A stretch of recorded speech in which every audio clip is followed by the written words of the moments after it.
Welcome back. We've now talked about inner products and how they can induce norms.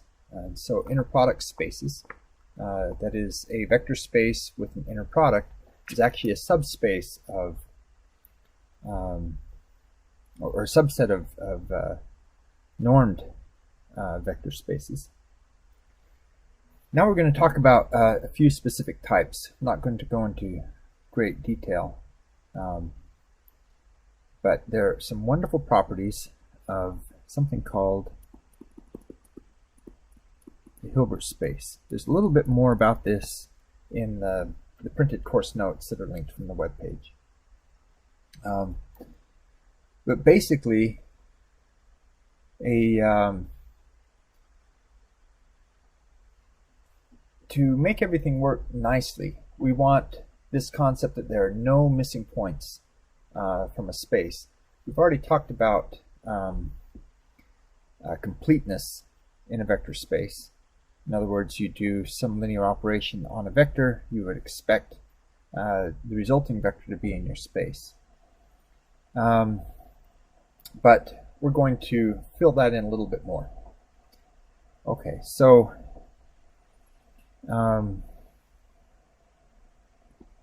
we talk about completeness.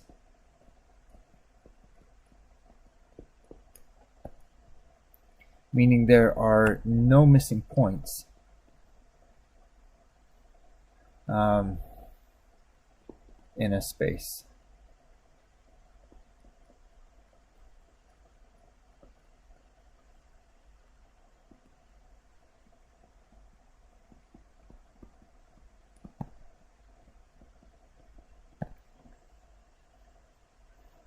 So precisely here, rather than what we've talked about so far, we have this concept: if we have an infinite sequence of vectors, they get closer and closer together, they will converge to something in S. So,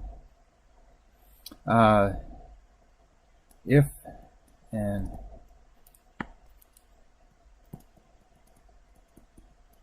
infinite sequence of vectors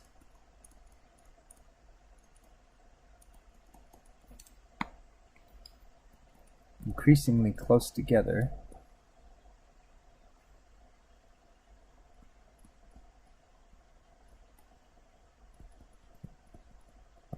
exists in S, it will converge to something in S.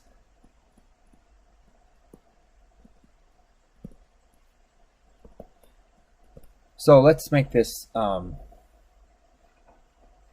practical. So if we had the space 0, 1 open, then this is not complete.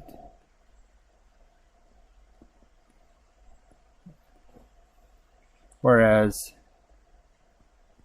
0, 1 closed may be complete. Okay.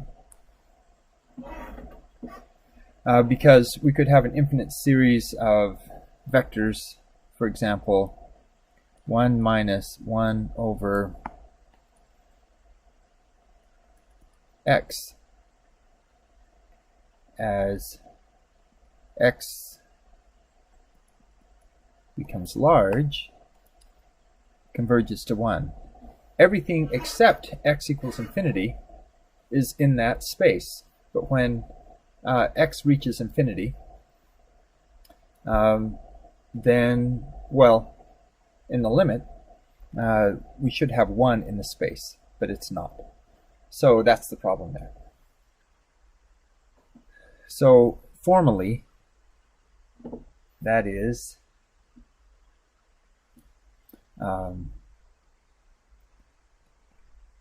for a normed linear space to be, let's put it this way: a normed linear space is complete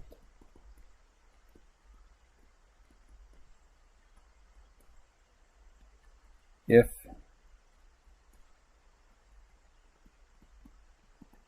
every Cauchy sequence is a convergent sequence. And I'll define that.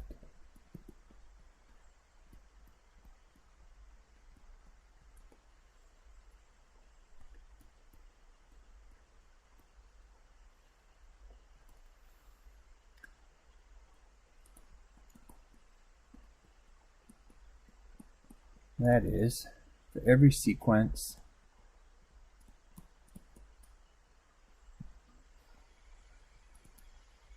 x1, x2 through, well, whatever. You may not have a limit on that. It is in S for which the limit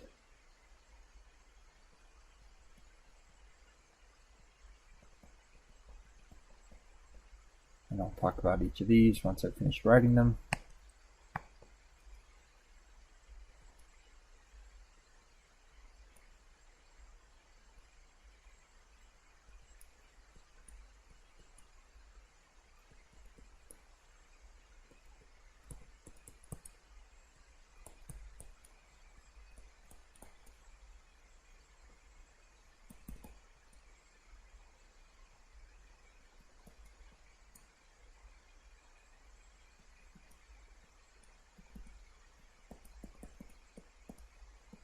Okay, so let's unpack this a little bit. First of all, your question might be, I thought this was digital signal processing, advanced signal processing, and somebody told me that it dealt a lot with linear algebra, and here we are talking about Cauchy sequences and convergence and completeness of spaces, and what does this have to do with anything? Traditionally, professors don't answer those questions, but I'm going to give it a shot. One of the things that we've discussed, for example, is let's sample signals and see under what situations we can actually operate on this list of numbers as if it represented the continuous time signal and then get the continuous time signal back. Now, we've run across this before and we didn't need Cauchy sequences to prove it. But it turns out that there are other types of things that we can work with besides just samples, where we can take signals of a variety of types, perhaps do a wavelet transform on those signals. You might have heard of that, and operate that. And we need to know, is this legitimate? For what does it work? When does it not work? When does it break down? And what are the legitimate applications? So we need to kind of explore some of these spaces, some of these mathematical concepts to understand more what we can do. Another thing that is going to come out of all of this is we're trying to develop a language that will enable us to do some advanced operations on signals without getting bogged down in the minutiae of the math. So, for example, in the last homework assignment where we were proving things about norms, we could do that without getting into what was the definition of the norm. Do we have to prove this for the L1 norm, the L2 norm, the L infinity norm, and everything else? Ideally, we can prove it once and it applies to everything. And so we're building that up too. So I appreciate your patience as we go through some of these examples, but it will pay off, and there's some great benefits that are going to come from this. But I guess I should finish putting here, and then I'll unpack what's going on. So here we don't really care what type of a space we are, as long as there is a norm that follows, that is induced by an inner product.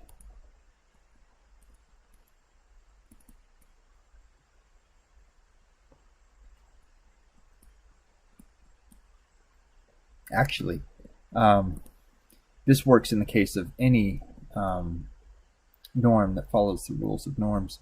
But if you're in an inner product space, it's the one that's induced by the inner product space. So I'm going to put norm induced by the inner product in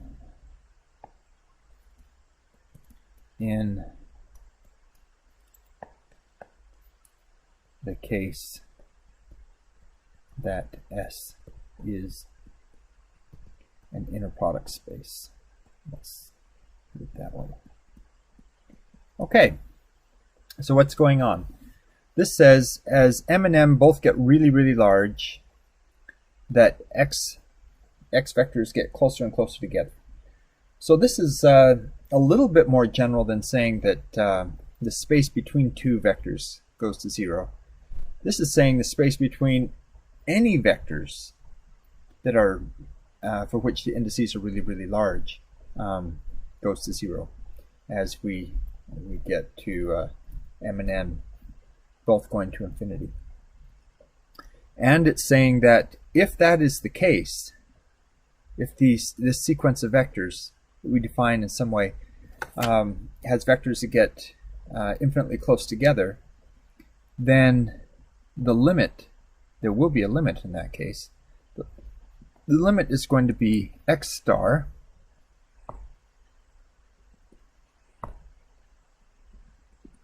and that limit will be in our vector space S. Okay, so that's what it means to have a Cauchy convergent sequence, and completeness means that this limiting vector is going to be in S.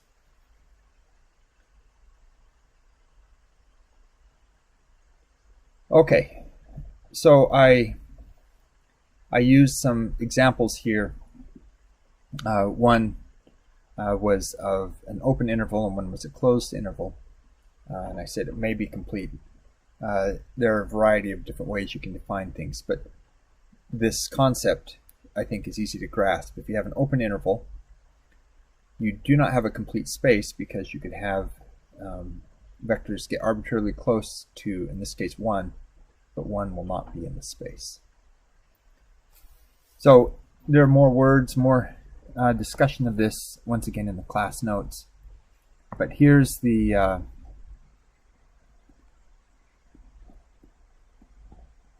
summary of all this. A normed linear space which is also complete. It's called a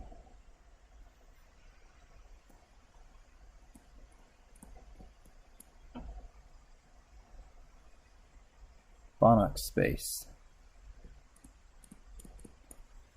It's ironic that while I'm trying to talk about complete spaces and when you reach limits, it's there, and my drawing ran out of room as I reached the limit of the definition. Okay, so now I've moved it over. There we go, a Banach space. Now if we have an inner product space,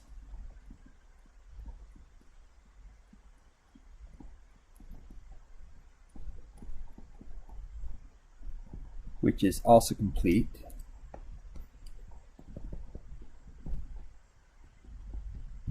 now remember we already had this concept of completeness on an inner product space and a vector space, and that was it's not really quite completeness. It was closed in that when we did a linear operation on a vector, the result would be in the space. This is a little bit different. This is saying that when we have a sequence of vectors getting closer and closer together, as we reach that edge, the edge is actually in the space. So closed and completeness are two terms that I think should be very precise in mathematics, but every once in a while they're used to refer to different things. So apologize for that confusion. So if you have a Hilbert space with an induced norm, it's automatically a Banach space. Like I say, there are more references online, but the main point of asking is we want to have some idea that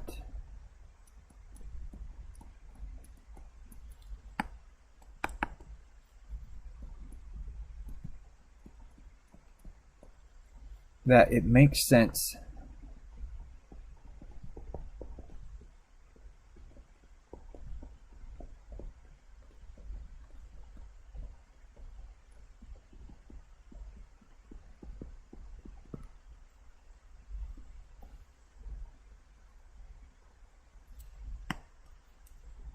like this, where we have x of t is equal to some infinite sum alpha n phi n of t. In other words, if this, for example, is an infinite dimensional basis,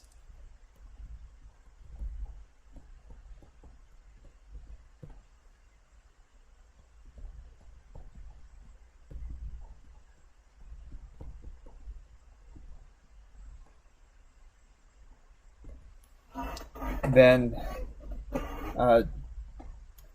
will adding those up converge to something. And so if we have a Hilbert or Banach space, then this type of a statement makes sense. If we don't, we get into a world of hurt. Okay, so as you might have gathered from that little discussion, we're going to add to our arsenal what happens if we have an infinite dimensional space. And so let's proceed back to our earlier discussion.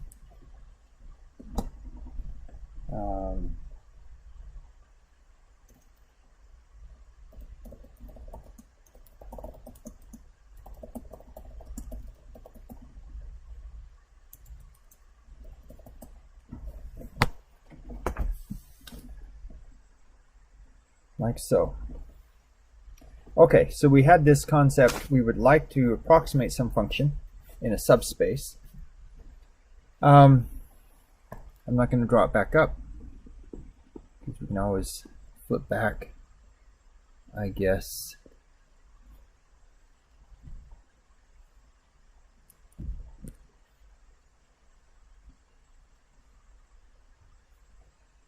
Yeah, I won't put it back up right now because I can't find it.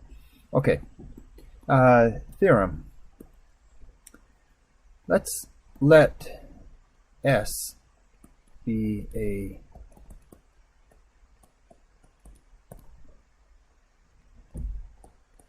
Hilbert space. And I'm not quite sure what the offerings are now, but when I was a graduate student, there was a graduate class in Hilbert spaces.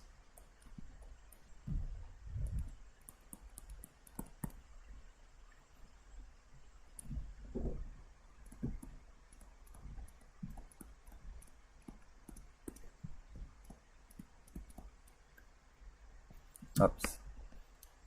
T is a subspace. So, given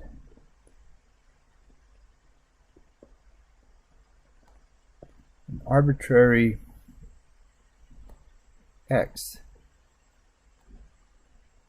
in S, we have two things here to worry about. One is there is exactly one x hat in T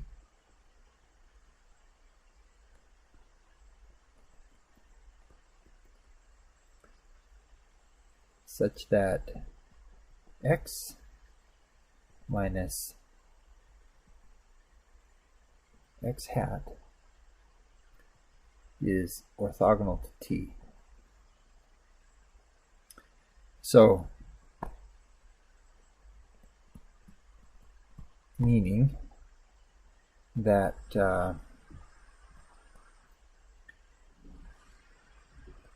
x minus x hat comma y equals 0 for all y in t. Okay, part 1 and part 2.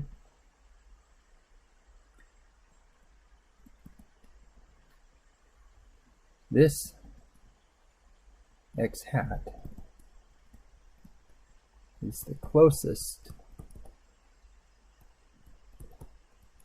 point in t to x.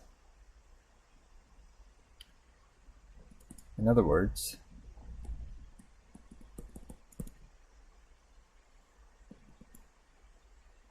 x hat is the unique minimizer to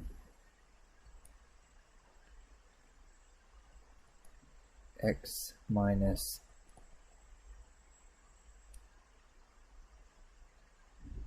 x hat.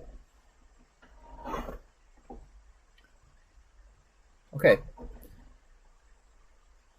so this is kind of nice. We don't have anything other than an existence proof right now, and a uniqueness, and we actually haven't proved it yet. But let's put back up here this example that I couldn't flip back to it, where we have x hat in t, whole space is s, and there's our x. We wanted to find the x hat that's closest to x.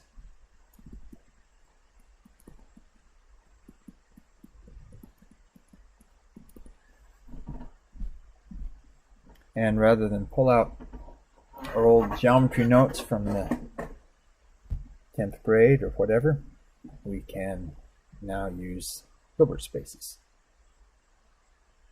So, let's prove this.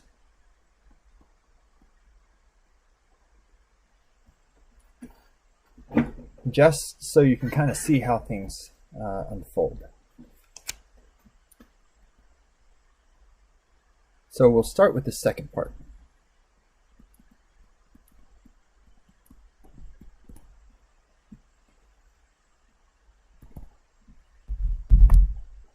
Let's let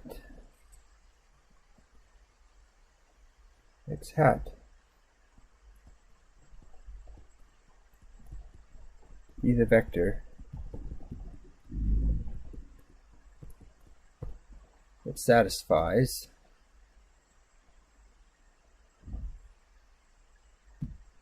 E hat is equal to x minus x hat and is orthogonal to t.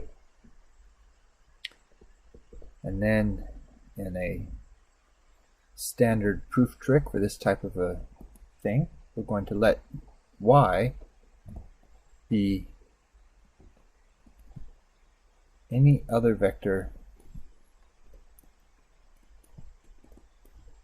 in T and define E as x minus y. Okay, so the trick is we assume we have the solution that we've postulated, and then we assume we have any other solution, and the trick is to show that the solution we started with is better than any other solution. So, oops, vector mode, we will show that E is greater than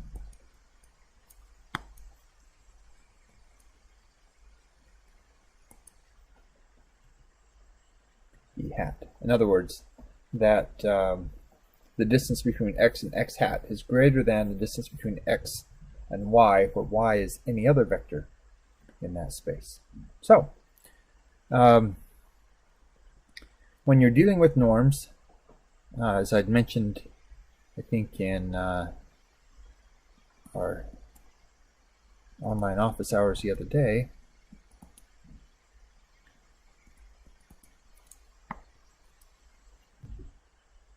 one trick is to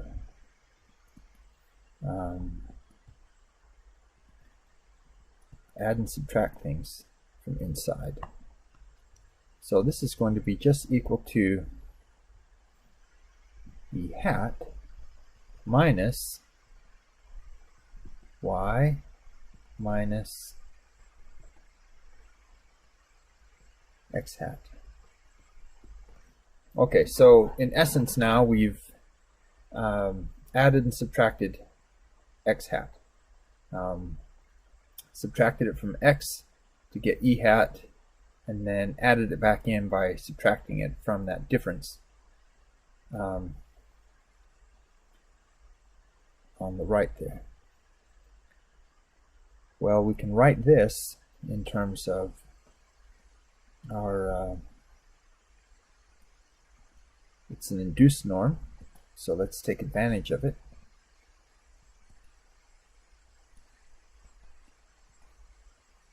By the way, one of the things I discovered that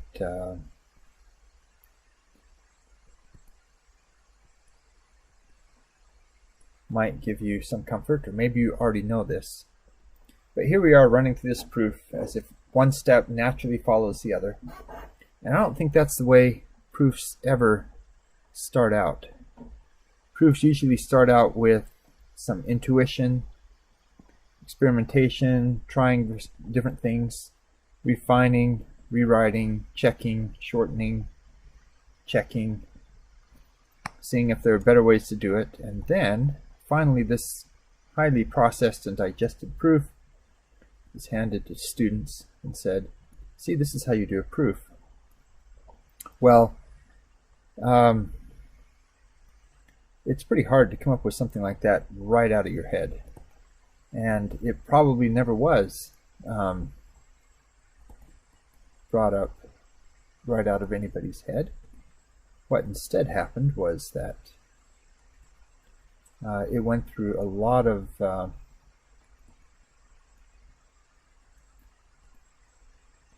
changes before it ever showed up here as a nice little package. So don't feel bad if you didn't see exactly how to prove this to begin with, but it does turn out that this one isn't too bad once you learn this little trick. Add and subtract things on both sides, carry it all out, and we have it. So this is nice because we've already defined E hat, or at least that was result of part 1, to be orthogonal to any vector in X. So y is, any vector in T. Y is in T, X hat is in T, the difference is in T.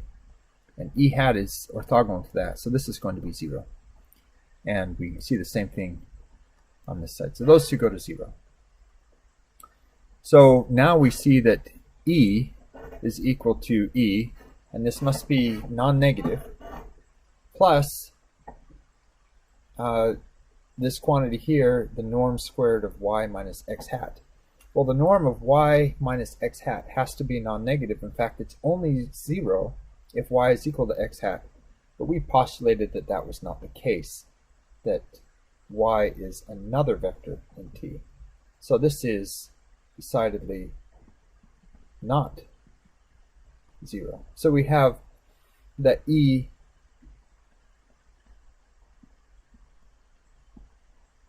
is larger than E hat.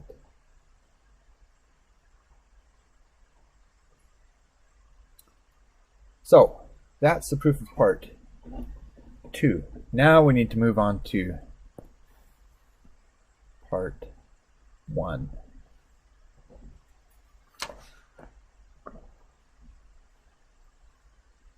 Catching up in my notes to where I'm at in the discussion. Actually, the notes have this nice little demonstration of what's going on that might prove useful.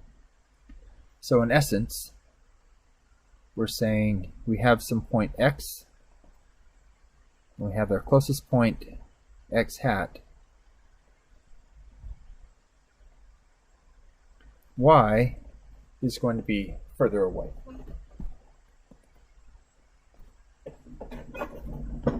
And that's all that we've shown. And we've shown exactly how it is. And it turns out it looks like the Pythagorean theorem there. E squared, which is this distance, and this is E hat. So E squared is equal to E squared is equal to E hat squared plus this y minus x squared also. So the Pythagorean theorem comes to our rescue, and the result isn't too surprising geometrically. Okay. So,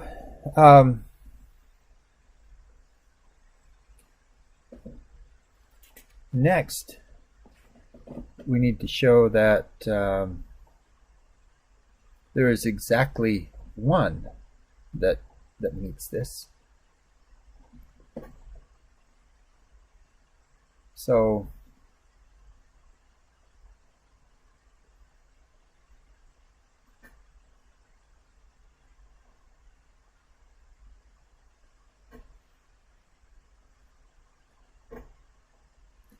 this is actually a much longer proof. It's going to carry us a little bit further. So, in interest of short video segments, I'm going to call this quits for now and start up the next one with the uniqueness proof.